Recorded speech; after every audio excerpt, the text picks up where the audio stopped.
Kenalkan, nama saya Rafael Pisina. Pada video ini saya akan mempresentasikan hasil analisis jaringan sosial pada aktivitas retweet tokoh politik Joko Widodo dan Prabowo Subianto di Twitter menggunakan Network X.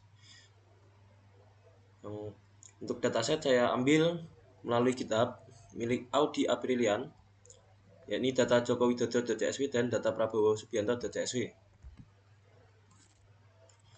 Untuk pertama, saya menggunakan beberapa library Python seperti Pandas, seperti Network X, Seaborn, Matplotlib untuk membaca data, untuk melakukan analisis dan memvisualisasikannya nanti. Di langkah pertama saya baca datasetnya, terus di sini saya tampilkan info dataset Jokowi.csw dan juga Prabowo.csw tadi. Nah, terusnya selanjutnya saya gabungkan kedua dataset tersebut menjadi satu. Nah, setelah itu saya ambil nama akun menggunakan pola rt @nama akunnya menggunakan library regular expression. Nah, terus setelah itu saya mulai membangun struktur awal relasi antar penggunanya.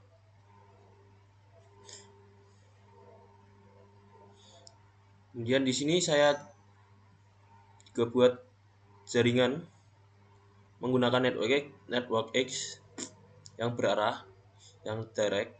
Jadi siapa akan meretweet siapa, kemudian juga saya membuat yang tidak berarah.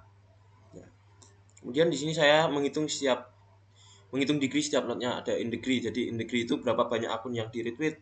Kemudian ada out degree, berapa banyak akun yang akan dia retweet. Kemudian saya hitung centrality-nya, ada degree centrality, ada closeness centrality, kemudian ada betweenness centrality.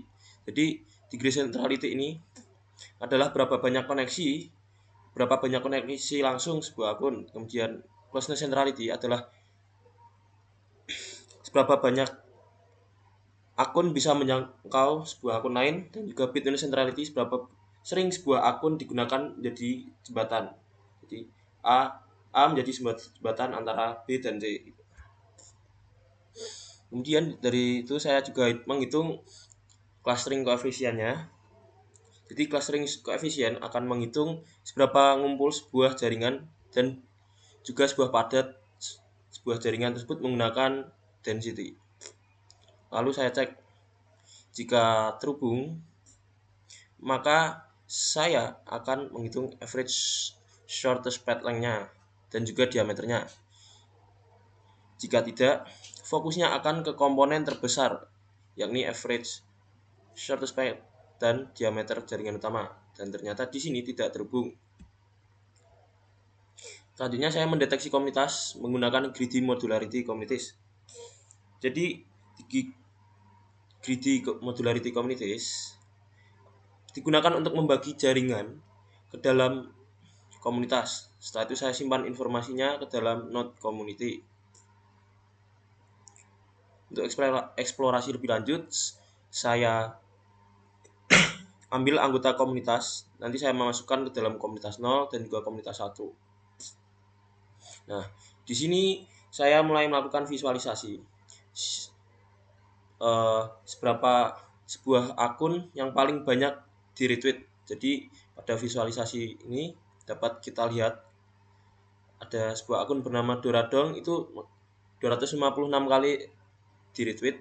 Kemudian ada detik.com 130 kali di retweet. Kemudian ada akun Erik SSN ENW 70 kali di retweet. Ada akun Kumaran itu 20 kali di retweet. Kemudian ada Tirto ID itu 19 kali di retweet. Nah, di sini saya akan visualisasikan jaringannya. Yang pertama menggunakan Spring Layout.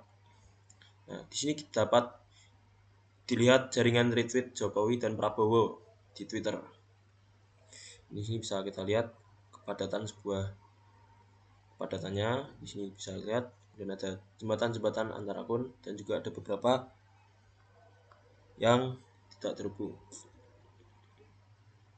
Terus kemudian di sini saya menggunakan Kamada. Kemudian saya visualisasikan lagi menggunakan Kamada KW Layout. Di sini jadi Kamada KW Layout itu lebih rapi dan jaringan lebih besar dan lebih kompleks.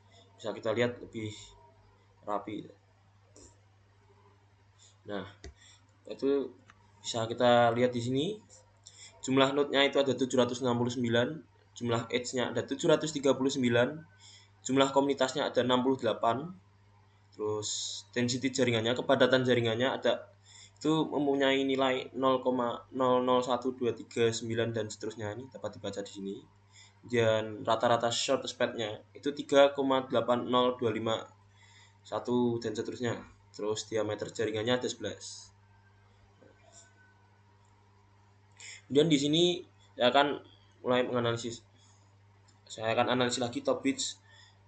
Nah, jadi di sini top bridge itu akan digunakan untuk mencari akun yang jadi penghubung antar komunitas menggunakan Bitwitness Centrality.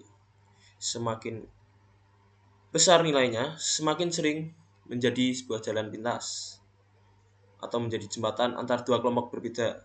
Lalu di sini saya akan simpan ke dalam bridge DF.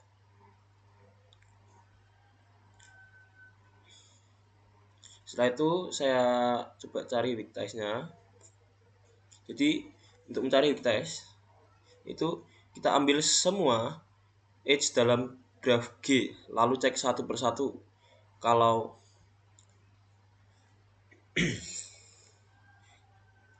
U dan V berasal dari komunitas berbeda, maka hubungan itu dianggap weak ties dan masuk dalam daftar weak ties. Kemudian kalau strong ties-nya ambil semua edge U dan V dari komunitas yang sama karena dalam lingkaran yang sama. Kemudian di sini saya cek random graph-nya. Jadi random graph akan saya gunakan untuk mengetahui struktur jaringan ini adalah alami atau hanya hasil kebetulan. Lalu saya bandingkan dengan jaringan acak yang jumlah node dan edge yang sama. Nah,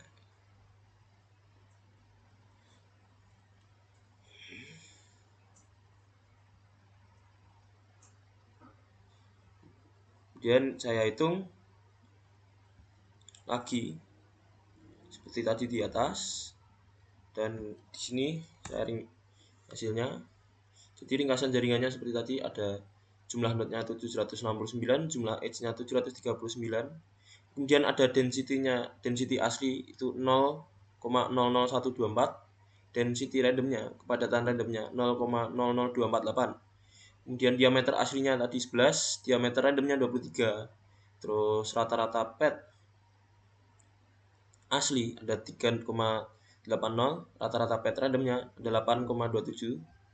Kemudian weak ties antar komunitasnya itu ada 26, strong ties dalam komunitas ada 706. Nah, kemudian di sini saya mencoba mencari top 5 bridge nodes atau weak ties-nya.